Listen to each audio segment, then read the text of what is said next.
Ah oui, si, ok, je sais pourquoi maintenant on n'avait aucune info depuis des semaines sur Wotelka Classic. Ils nous ont pondu une tonne de modifications sur le jeu et je crois que c'est la première fois que je vois autant de modifications sur un patch de Classic d'ailleurs. Yo la guilde, j'espère que vous allez bien, bienvenue à vous dans cette nouvelle vidéo concernant Wotelka Classic. Alors déjà, rien que dans ce post, il y a déjà plusieurs centaines de modifications, mais ça va parler surtout de proc de sorts et bijoux, également des modifications sur certains boss, vous le verrez, et ils n'ont pas abordé encore tous les objets, c'est-à-dire que tous les objets vont être buffés, que ce soit en 10 ou en 25, mais là ils n'y sont pas, parce que je pense que ça sera juste une augmentation en pourcentage, donc forcément ils n'apparaîtront pas tous dans un post, même si on finira par avoir la mise à jour, ne serait-ce que sur Atlas Loot. Mais ce qui est le plus étonnant, c'est les modifications sur certains sorts de classe avec un buff du paladin protection ou encore du mage feu. Il y a également des informations sur les héroïques plus. Pour ne pas manquer les prochaines vidéos, n'oubliez pas de vous abonner et surtout d'activer la cloche. Vous pouvez également rejoindre la chaîne et débloquer des vidéos exclusives comme du farm gold pour Wotelka Classic, il y en a un peu pour toutes les classes. Pour vous remercier d'ailleurs, vous avez un giveaway de 50 € de clés CD à gagner, vous trouverez le lien dans le canal giveaway sur le Discord, je vous mets évidemment le lien en description pour y accéder. Dépêchez-vous parce qu'il ne vous reste plus que quelques heures pour vous inscrire. Sur ce, c'est parti!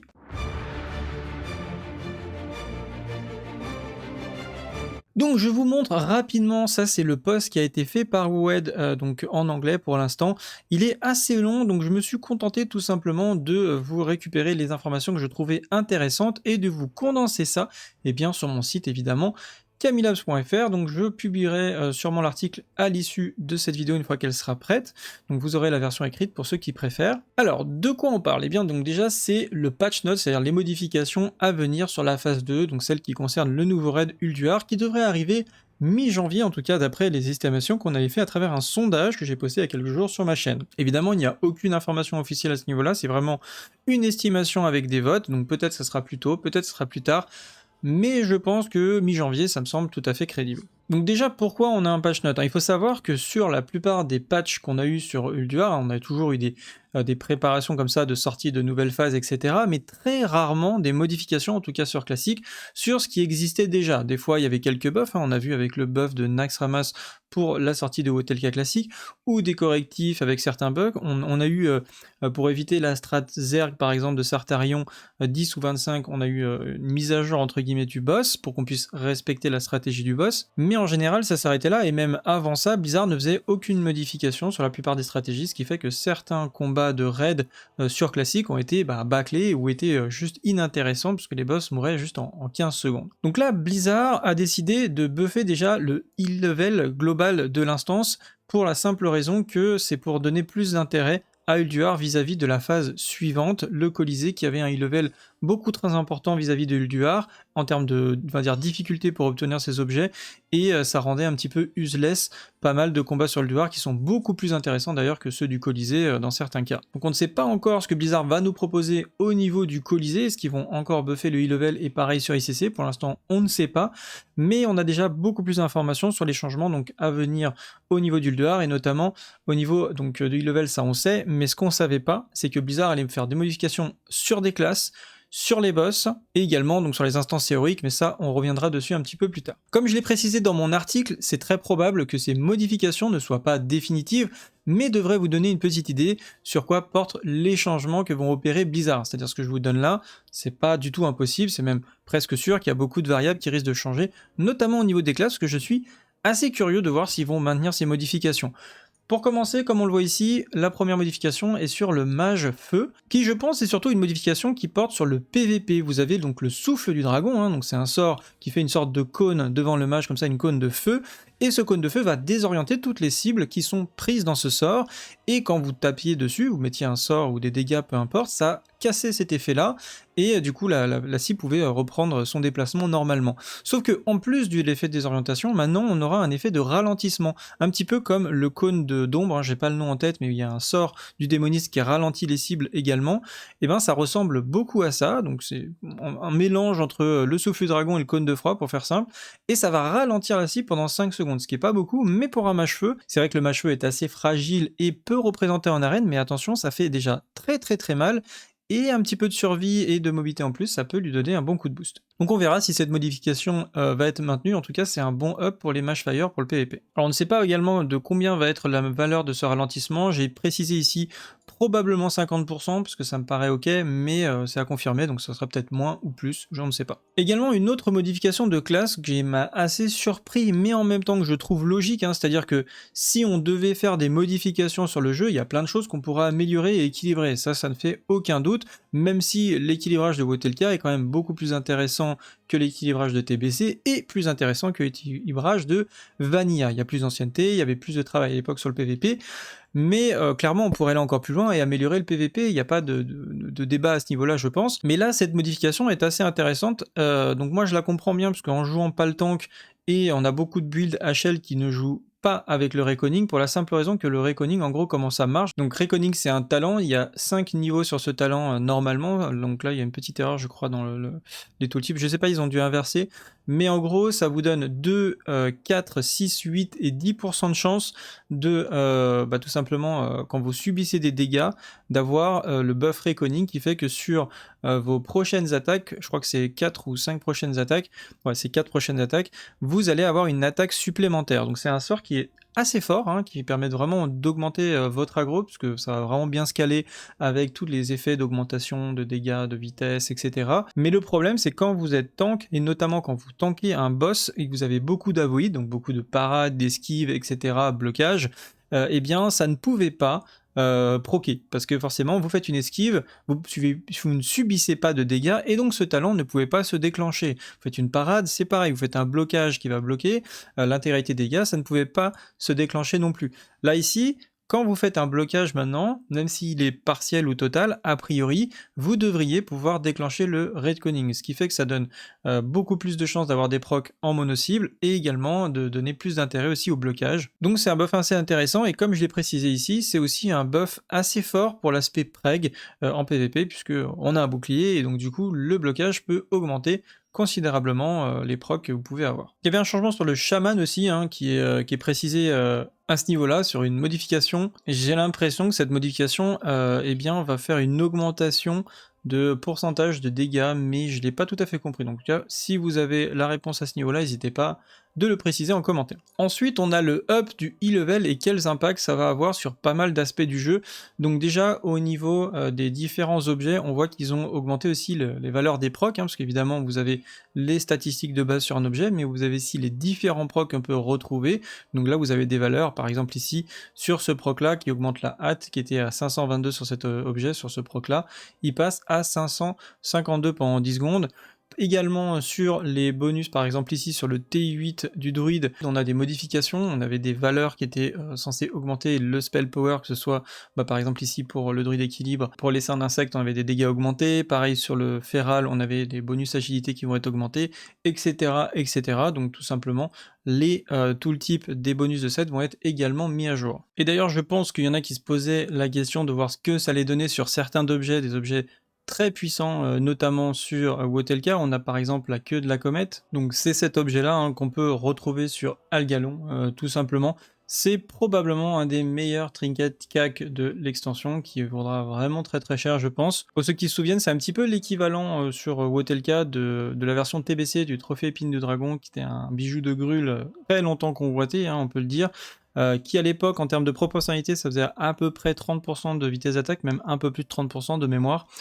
Ici on est sur 23,4% avec le buff, hein, puisque ça passe de 726 à 768 de bonus de hâte pendant 10 secondes, mais ça reste vraiment énorme en termes de proc, c'est juste indécent comme bijou. Également concernant les hard modes, eh bien je me suis aperçu que je pense qu'ils vont être beaucoup plus difficiles que prévu, en tout cas Blizzard a l'air de vouloir augmenter la difficulté, notamment des hard modes sur Ulduar. Et en fait, j'ai remarqué tout simplement en lisant les différentes informations que par exemple sur le boss donc, XT002, vous aviez le tooltip qui n'avait pas été modifié d'ailleurs, qui permet de voir en fait le descriptif de Heartbreak, hein, qui est en fait le déclencheur pour le hard mode de XT02, souvenez-vous, c'est le gros robot, quand vous le tapez, au bout d'un moment, il expose son cœur, et si vous détruisez son cœur, eh bien, il passe en hard mode, et c'est là où, en fait, il va déclencher le buff qui s'appelle cœur brisé, et ce cœur brisé, par défaut, il faisait ce qui était indiqué ici, c'est-à-dire dégâts augmentés de 15%,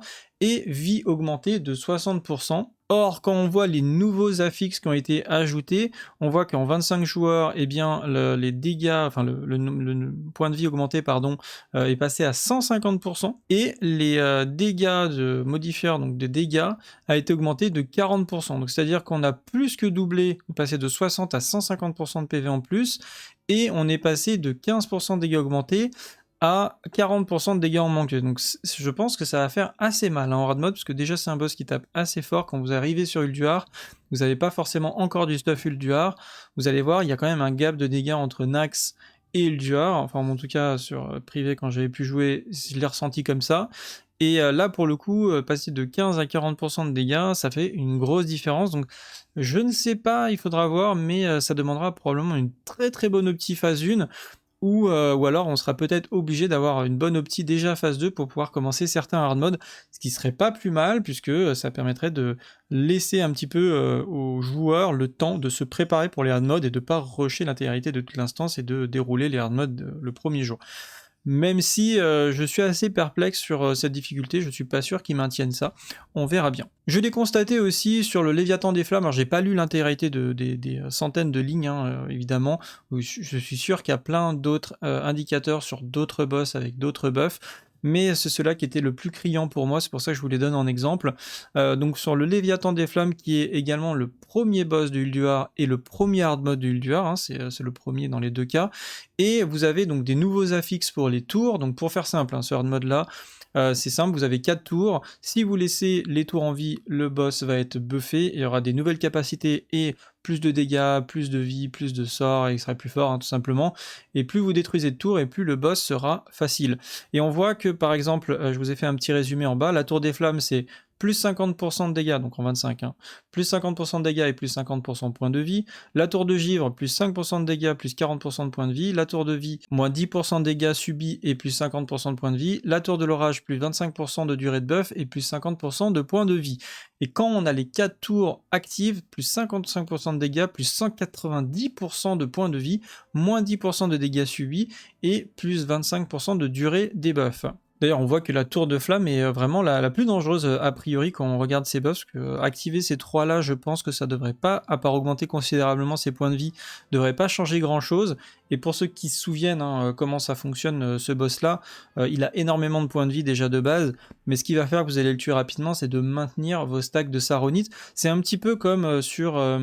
Malygos, quand vous maintenez les dots du dragon, plus vous avez des stacks élevés, plus vous allez faire des dégâts, donc les dégâts sont un petit peu exponentiels, disons, et là c'est un petit peu le même principe. Si vous avez des joueurs qui sont bons dans leur démolisseur et qui savent bien maintenir leur stack de Saronite, à la fin vous vous retrouvez avec des stacks monstrueux et le boss va fondre à une vitesse très rapide, mais du coup, plus le temps est long et plus ça demande de maintenir les stacks longtemps, et si vous faites un fail, ça peut être juste impossible de rattraper et d'avoir assez de dégâts pour le tomber dans les temps. Bref, déjà, je serais assez curieux de voir ce que vous pensez de ces modifications sur les boss. Est-ce que c'est une bonne idée de buffer les hard modes comme ça ? Personnellement, moi je trouve que c'est une très très bonne idée. Je suis même pour plutôt l'augmentation des points de vie plus que les dégâts, parce que les dégâts ça peut permettre, nous retrouver dans des situations assez bloquantes, alors que juste augmenter les points de vie peut permettre déjà de maintenir une stratégie et d'aller jusqu'au bout de la stratégie qui était déjà prévue à l'époque. Mais globalement, d'avoir une augmentation de la difficulté, et notamment sur les hard modes, je trouve que c'est plutôt pertinent par rapport à la méta des joueurs qu'on a actuellement. Et enfin, sur les héroïques plus de Wotelka classique, eh bien il y a un nouveau buff qui fait son apparition qui s'appelle Défense Protocole Alpha, et on voit que tout simplement il faudra tuer les différents boss des instances héroïques pendant que la défense protocole alpha est active. Donc je suppose que c'est un buff à activer quelque part, un petit peu à l'image du buff du joug, hein, pour ceux qui se souviennent, quand on a le joug, on a un buff qui donne 5% d'XP en plus, ça vous permet de dropper des pierres. Je pense que ce sera quelque chose qui ressemblera à ça, et quand on active ce buff, alors il sera peut-être pas sur nous, mais sur tous les mobs de l'instance ainsi que les boss probablement, et bien à ce moment-là, ils auront peut-être plus de vie, plus de dégâts, etc., etc. Et donc du coup, et ben ça sera beaucoup plus difficile. Mais est-ce que ça sera si difficile que ça? Je ne pense pas, étant donné que les loots seront ceux de Nax normal. Donc c'est un bon moyen de rattraper vos stuff avec vos rerolls, mais si c'est trop dur, du coup ça veut dire que ceux qui pourront les tuer, ça sera que les gens vraiment bien stuff, et les gens vraiment bien stuff, est-ce qu'ils ont besoin d'aller en instance Heroic Plus pour aller dropper du stuff Nax, Nax 10, je ne pense pas, ça n'a aucun sens. Sauf si peut-être on peut looter des insignes de raid, à ce moment-là, peut-être que ça pourrait intéresser des gens d'aller farmer les héroïques pour gratter des insignes, mais à mon avis, la difficulté ne sera pas si compliquée que ça. Donc voilà, peut-être même au niveau des héroïques de TBC, pour ceux qui se souviennent, c'était quand même autre chose que les héroïques de Wotelka, beaucoup plus difficile à mon sens. Alors pas les héroïques de fin de palier, hein, vraiment les héroïques de la première et la deuxième phase, vraiment qui étaient assez compliqués si vous n'aviez pas le groupe qu'il faut. Et pour finir, je vous rappelle que vous avez le giveaway qui est en description, et vous pouvez également rejoindre la chaîne pour débloquer des vidéos exclusives liées à Wotelka Classic. Vous pouvez rejoindre le Discord pour venir nous poser des questions sur le jeu ou venir débattre tout simplement de ce futur patch à venir. Je suis également de temps en temps en stream sur Twitch, donc n'hésitez pas à me suivre sur cette plateforme. Sur ce, salut à tous, salut à Guild et à bientôt, ciao.